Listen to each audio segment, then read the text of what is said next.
کہ عبادات حد الوسع کوشش کی جائے کہ چھپا کے کی جائے، ان کا اظہار نہ ہونے پائے.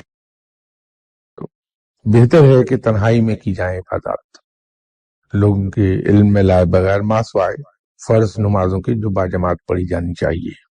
باجماعت پڑھ لیے جائیں، باقی گھر پہ بند کمرے میں، تاکہ کسی کے علم میں بھی آنے نہ پائے کہ آپ نماز پڑھتے ہیں، عبادت کرتے ہیں، تاکہ عبادت رہے، ریاکاری میں نہ جانے پائے. ان عبادات اور ذکر، وظائف اور اوراد، یہ سب تنہائی میں کیجیے، اور کوشش کر لیجیے کہ آپ کے اہل خانہ کی نظر سے بھی یہ باتیں چھپی رہیں کہ آپ عبادت کرتے ہیں.